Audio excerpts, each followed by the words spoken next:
A room full of analysts, screens glowing, satellites overhead, encrypted intercepts streaming across 2 continents. They have a name. They have a $15 million bounty. They have the full weight of the post-9/11 surveillance apparatus.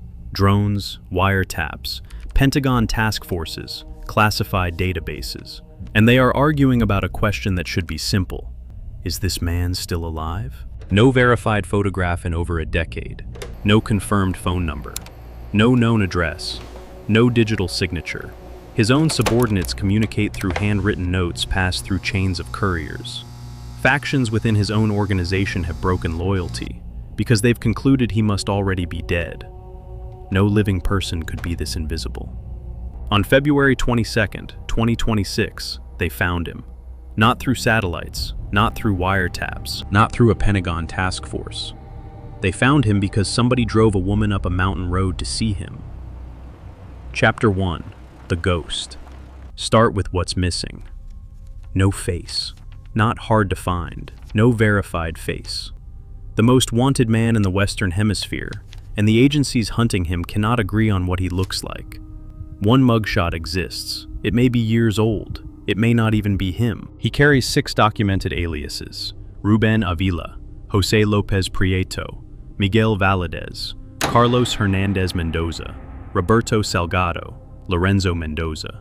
6 names spread across 2 countries, each one a dead end, each one a door that opens into an empty room. His own people, men willing to die for him, men who would later prove it, cannot confirm he is breathing. In early 2022, a faction called Los Mezcales breaks from the organization. Their reason is specific. They operate in Colima. They have been loyal. And they have concluded that the man they serve is already dead. His silence is that total. His absence is that complete. The Ghost Protocol has worked so well that even the people inside the machine cannot tell if the machine still has a pilot. Reports surface in 2020 that he has kidney disease, that somewhere in rural Jalisco, a medical facility has been built for him, not a clinic, a narco hospital. Constructed in the mountains, staffed in secret, because the man running the most powerful criminal organization on Earth cannot walk into a doctor's office. Even keeping his body alive requires building hidden infrastructure. Think about that. His kidneys are failing. He needs regular treatment, medical personnel, equipment, a body that demands maintenance, that cannot be willed into silence the way a phone can be destroyed or an address can be abandoned. His own biology is the one system he cannot redesign. But even this, even a secret hospital, does not crack the mythology. The United States government posts a $15 million bounty, $15 million, for a man they cannot photograph. In February 2025, he receives a designation reserved for the most dangerous threats to national security. Extremist. Not drug trafficker, extremist. This designation unlocks everything: military resources, intelligence sharing protocols. The full architecture that was built to hunt Al-Qaeda is now pointed at one man in rural Mexico. In January 2026, a task force is assembled, modeled on Pentagon operations, combining signals intelligence, satellite surveillance, encrypted intercepts, and human assets on the ground. All of it aimed at a target who might not exist. The most expensive manhunt in the Western Hemisphere, the most sophisticated surveillance tools ever built. And the target has no phone, no email, no bank account, no photograph, no digital trail of any kind. He communicates through handwritten notes, passed hand to hand, through courier chains where each link knows only the link before it and the link after. The full post-9/11 machine, designed to find anyone, anywhere, at any time, is scanning for a signal that does not exist. Chapter 2. The Curriculum. He is born on July 17, 1966, Aguililla, Michoacán, not from a poor background, from a place where poverty is the atmosphere, not a condition. He drops out of school in 5th grade. 5th grade. He is a child. He goes to work in avocado fields. By 14, he is guarding marijuana plantations with a weapon. Not got involved in crime young. At 14 years old, he is standing in a mountain field with a firearm, watching over crops that someone else will sell. Nobody comes to check on him. No agency, no school board, no social worker. The state has never looked at him, and so the state does not need to be avoided. This is the first lesson. You don't have to hide from a system that never knew you were there. In the 1980s, he crosses into the United States illegally, uses false identities, lands in California. In 1986, San Francisco police arrest him. He is 19 years old. The charges: stealing property and carrying a loaded firearm. 2 months after that arrest, his first child is born. He is in custody when his kid enters the world. 3 years later, 1989, San Francisco again, arrested for selling narcotics, deported. Then 1994, federal court, Northern District of California, conspiracy to distribute heroin, convicted, sentenced to 3 years in a federal penitentiary. Now, what is a U.S. federal prison for a man like this? It is not containment. It is a directory. He meets operators from networks he's never touched. He learns supply chain mechanics, distribution architecture, how product moves from source to street across international borders. The system that punishes him hands him a curriculum and a contact list. He serves his time. He is deported to Mexico. And here is where the story bends. After deportation, after a federal conviction for heroin conspiracy, after his fingerprints are in every American law enforcement database, he walks into a municipal police department in Jalisco, and they give him a badge. Not a vague, he became a cop. 2 specific departments: Cabo Corrientes, Tomatlan. Small, rural, the kind of places where one officer covers miles of empty road, and everyone knows everyone's name. A man convicted in U.S. federal court for distributing heroin becomes a uniformed police officer in Mexico. No record follows him. No flag is raised, no database is checked. The system that fingerprinted him, convicted him, imprisoned him, and deported him simply loses track. And now the man who spent years being hunted by law enforcement is law enforcement. He learns radio codes, shift rotations, how a tip becomes a warrant, how a warrant becomes a raid, how a raid leaks 3 hours before it happens, which officers take bribes and how much they cost, how the entire detection apparatus works, not from the outside looking in, but from the inside looking out. The state didn't fail to stop him. The state trained him. Every institution he passed through made him stronger. Poverty taught him he was invisible. Prison taught him the trade. The police taught him the playbook. And when he walked away from that badge, he carried with him a complete education in how to never be found. He didn't outsmart the system. He graduated from it. If you're new to this channel, we break down cases like this, not the headlines, but the structures underneath them. Subscribe, and you won't miss what comes next. Chapter 3, The Noise. Here is the paradox that makes the Ghost Protocol possible. The organization he builds, Cartel Jalisco Nueva Generación, CJNG, becomes the loudest criminal operation in the Western Hemisphere. Not quietly powerful, loud. Deliberately, strategically, unmistakably loud. 2015, an RPG round strikes a Mexican military helicopter. The aircraft goes down. Soldiers die in the wreckage. A drug cartel has just demonstrated anti-aircraft capability against a sovereign nation's military. The footage spreads everywhere. 2016, armed men walk into a restaurant in Puerto Vallarta, a tourist town, international visitors at nearby tables, and kidnap a son of El Chapo Guzman. The hostage is released alive. Because the hostage was never the point. The point is the message. We can reach into the royal family of the Sinaloa cartel in a resort city in broad daylight and walk away clean. 2020, Mexico City, dawn. An armored convoy ambushes Omar Garcia Harfuch, the city's police chief, in an upscale neighborhood. Automatic weapons, grenades. 2 of his bodyguards die on the pavement. Garcia Harfuch takes 3 rounds and survives. He will sit in the National Security Cabinet 6 years later, on the night everything burns. Propaganda videos, branded military-style uniforms, armored convoys rolling through towns. Burning highways filmed from multiple angles, uploaded within minutes. Every single one of these acts is a camera pointed the wrong direction. While the world studies the RPG footage, the man who ordered it has no phone. While analysts track CJNG social media accounts and parse propaganda videos for intelligence, Their leader is passing handwritten notes through courier chains in the mountains of Jalisco. While governments build task forces to counter the spectacle, the ghost behind it sinks deeper into silence.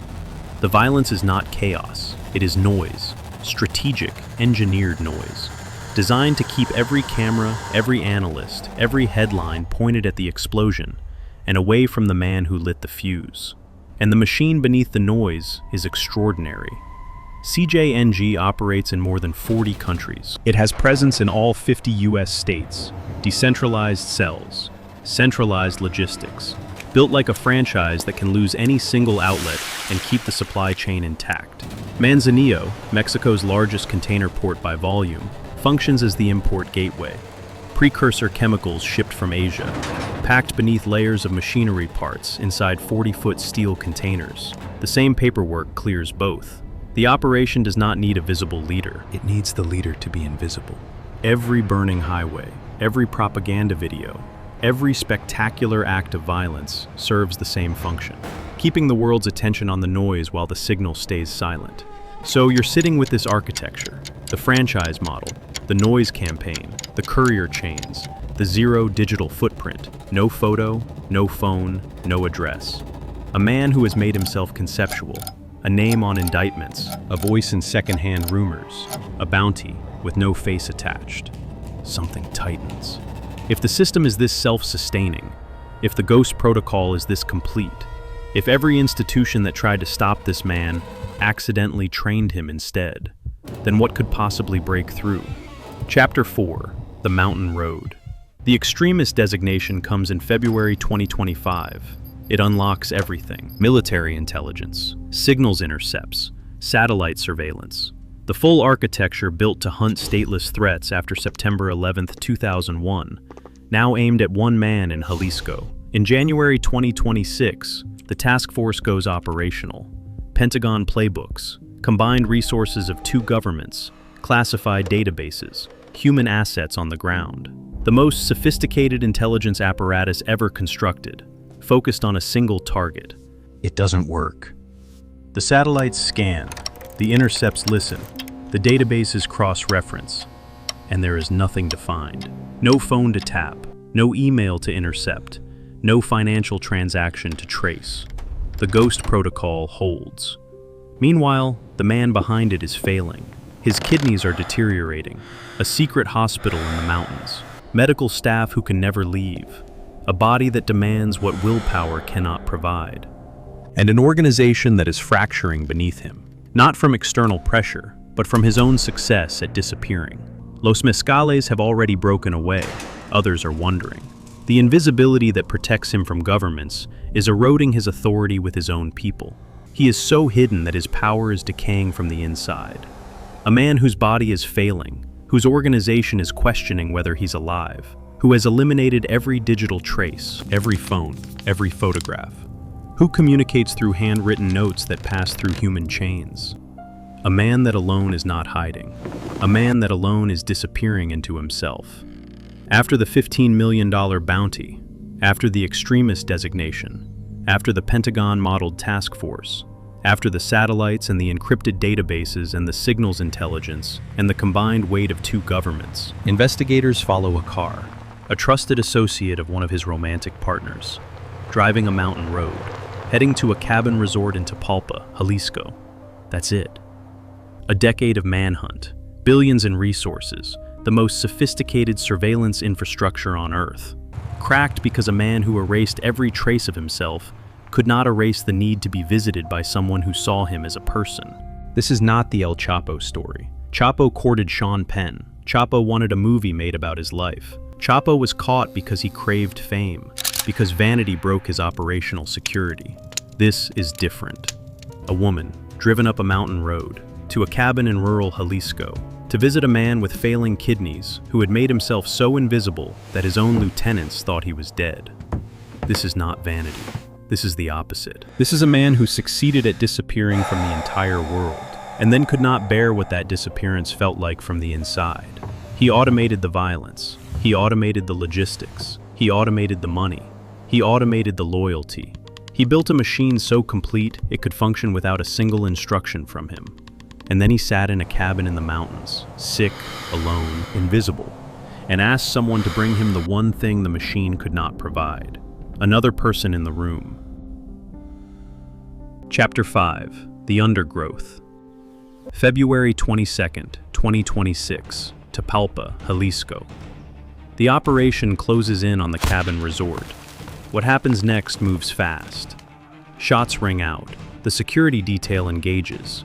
The man they are protecting, 59 years old, kidney disease, the most wanted fugitive on Earth, runs. They find him hiding in the undergrowth, in the bushes. After a decade of ghost mythology, after 6 aliases, handwritten courier chains, a $15 million bounty, an extremist designation, and a Pentagon task force, the most wanted man in the Western Hemisphere is crouching in brush, like any other man who ran out of road. He takes rounds to the body. His bodyguards, even as he is wounded, even as the perimeter collapses, aim at the military helicopter overhead, still executing the doctrine he drilled into them: target the aircraft. The machine is still running his code while the man who wrote it is dying on the ground. They load him onto the helicopter, a military helicopter, the same type of aircraft his cartel shot down with an RPG in 2015. Soldiers died in burning wreckage that day, and the footage became legend. Now the man behind that legend is strapped to a stretcher inside one, losing strength over farmland he once controlled. The helicopter turns toward Guadalajara. It cannot land, because the machine has already activated. CJNG's retaliation protocol fires like code executing on a dead man's switch. Within hours, before most of Mexico knows what has happened, 250 roadblocks go up across 20 states. Highways burn. Airlines cancel flights into Puerto Vallarta. Factories suspend production. Schools close their doors. 20 states simultaneously, without a single instruction from the man who built the system. At least 25 National Guard soldiers are killed. A CJNG lieutenant called El Tuli issues an open bounty: 20,000 pesos for every member of the military killed, literally pricing soldiers' lives on an open market. Paratroopers track him down within hours. They end him in a firefight. They find $1.4 million in mixed currency in the room. Omar Garcia Harfuch, the same man who took 3 rounds in the 2020 attempt on his life, who survived grenades and automatic fire on a Mexico City street, now sits in the National Security Cabinet and confirms the toll. The helicopter carrying the dying man diverts. Guadalajara is burning. His own territory is consuming itself. The aircraft turns toward Mexico City.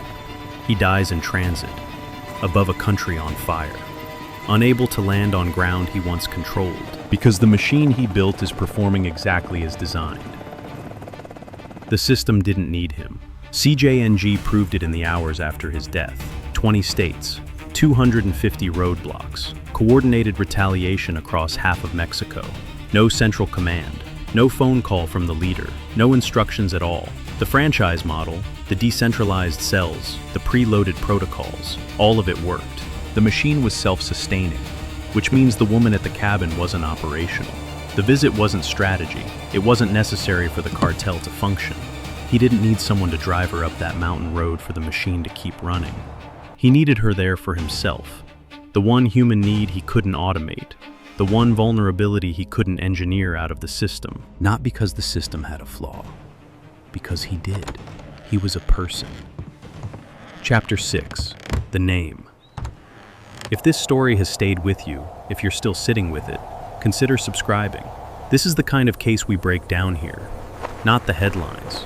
The thing underneath. His birth name was Ruben, before he was El Mencho, before he was El Señor de los Gallos, before he carried 6 aliases across 2 countries, before he became a ghost that intelligence agencies could not photograph.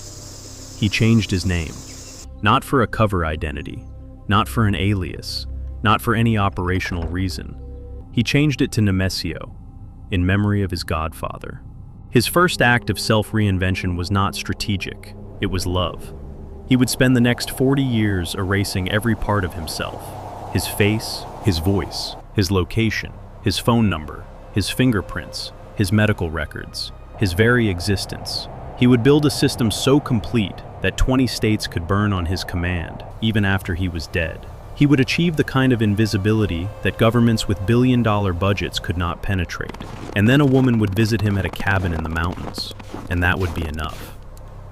He automated everything: the violence, the money, the logistics, the loyalty. The only thing he couldn't automate was the thing that made him findable: the need to be in a room with someone who knew his name.